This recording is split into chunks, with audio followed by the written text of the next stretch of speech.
वो राष्ट्रीय जनता दल को आईना दिखा रहे हैं कि कार्यकर्ता दर्शन सह संवाद यात्रा जो हुआ था उसमें राष्ट्रीय जनता दल ने कांग्रेस को कबूल करने से इनकार कर दिया था।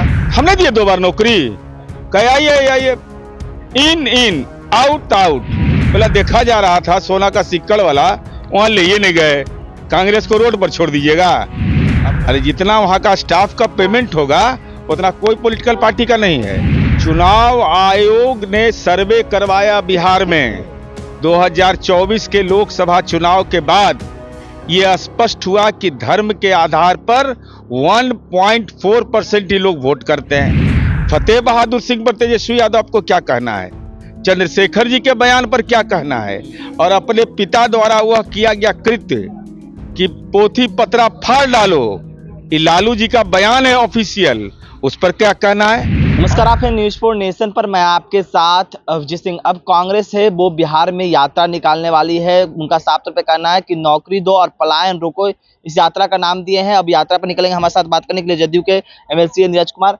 कैसे देख रहे हैं, अब कांग्रेस यात्रा पर निकल रही है, नौकरी देने की बात कर रही है, रोजगार देने की बात कर रही है, पलायन रोकने की बात कर रही है? नहीं, वो हमारे लिए नहीं है महत्वपूर्ण, वो राष्ट्रीय जनता दल को आईना दिखा रहे हैं कि कार्यकर्ता दर्शन सह संवाद यात्रा जो हुआ था उसमें राष्ट्रीय जनता दल ने कांग्रेस को कबूल करने से इनकार कर दिया था, साथ संग ले जाने से।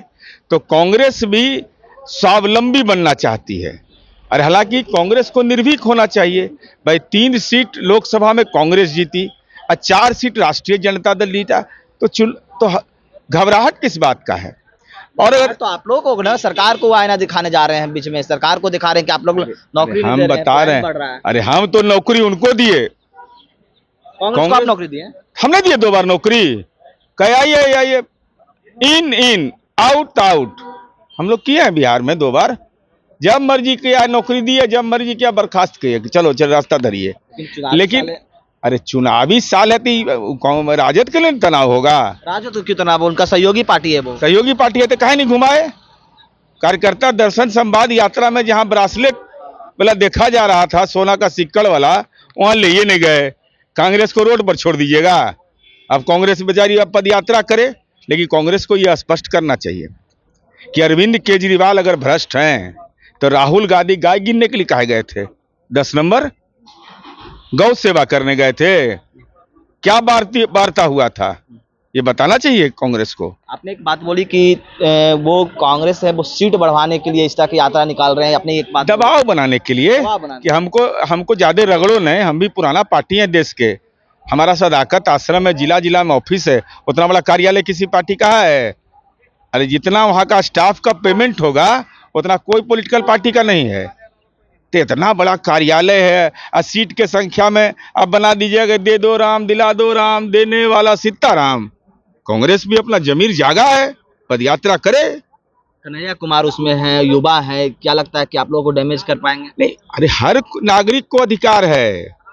बिहार तो उनका घरे है, बीहट गांव उनका घर था, नगर परिषद हम ही बनाए हैं। वहां गांव उनका था, नगर परिषद बना दिए उसको। अब पंडित नेहरू का सपना पूरा किया, वो भी गंगा के बगल में है। सिमरिया है ना, राष्ट्रकवि रामधारी सिंह दिनकर का गांव है बीहट के बगल में, हर की पौड़ी जैसा धाम बना दिए। तो कांग्रेस बनाया था? एक सवाल लेंगे। अभी इस तरह देखा जाए कि आज सदन में सबसे ज्यादा गुंजा है हिंदू मुसलमान को लेकर। बीजेपी विधायक ने मुसलमानों को लेकर जिस तरह से बात कही, जिसके बाद तेजस्वी यादव धमकी दे रहे हैं, कह रहे हैं कि एक भी मुसलमान को आप छेड़िएगा 10 हिंदू भाई खड़ा हो जाएंगे। मुसलमान हिंदू को नहीं छेड़ना है, वोट के छेड़ा छेड़ी में जब लगल है। लेकिन बीजेपी भी वोट का, अरे हम बता रहे हैं ना, चुनाव आयोग ने सर्वे करवाया बिहार में 2024 के लोकसभा चुनाव के बाद यह स्पष्ट हुआ कि धर्म के आधार पर 1.4% ही लोग वोट करते हैं। किसी एक व्यक्ति के बयान को आधार मान के राष्ट्रीय जनता दल वोट हासिल करना चाहती है तो सवाल आपके खाते में भी रहेगा। फतेह बहादुर सिंह पर तेजस्वी यादव आपको क्या कहना है? चंद्रशेखर जी के बयान पर क्या कहना है? और अपने पिता द्वारा वह किया गया कृत्य कि पोथी पत्रा फाड़ डालो, ये लालू जी का बयान है ऑफिशियल, उस पर क्या कहना है? और इतिहास होता है, उसे कोई मिटा नहीं सकता। मुगल काल में भी होली होता था, होली ईद गुलाबी बोलते थे उसको। के रहमान, के मोहम्मद, जिनकी रिपोर्ट ने राम मंदिर बनाने में मदद की, वही कहते हैं कि कैसे मुगल काल में होली मनाया जाता था। मुगल बादशाह अकबर ईद या रमजान में अपने किले से बाहर जाकर लोगों को ईद या रमजान मनाते थे, होली मनाते थे। अकबर आगरे की किला से बाहर निकलते थे, पूरे देश के लिए अकबर के लिए पिचकारी आती थी पूरे देश से। जहांगीर महफिले होली किया करते थे, और जहांगीर की तो बहुत सारी पेंटिंग है जो ये बताती है कि हिंदुओं के साथ वह होली खेलते थे। तो कहाँ मतभेद होता था। लेकिन आप इतिहास के बारे में बता रहे हैं कि इतिहास में क्या कुछ होता था रंगों में, लेकिन क्या लगता है बीजेपी के विधायकों को ये सब जानकारी नहीं है? अब हम उतना पढ़ल लिखल नहीं है भाई, हम जितना पढ़े हैं उतना हम बता दिए। जितना हमको समझ है कि भाई धर्म के आधार पर होली नहीं, सब धर्म के लोग होली मनाते हैं। सिख धर्म के लोग नहीं मनाते थे होली। मैंने सिख धर्म के सिख महाराज रंजीत सिंह लाहौर के बिलाबाग किले में होली खेलते थे। 300 अबीर उस समय लाया गया था। गुरु गोविंद सिंह होली खेलते थे, 3 दिनों का होली मनाते थे।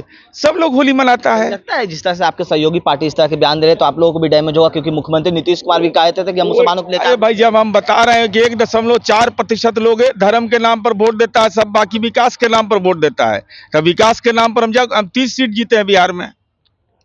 तो आप सुन रहे थे जदयू के एमएलसी नीरज कुमार का क्या कुछ कहना था। इस तमाम खबर न्यूज़ के साथ नमस्कार।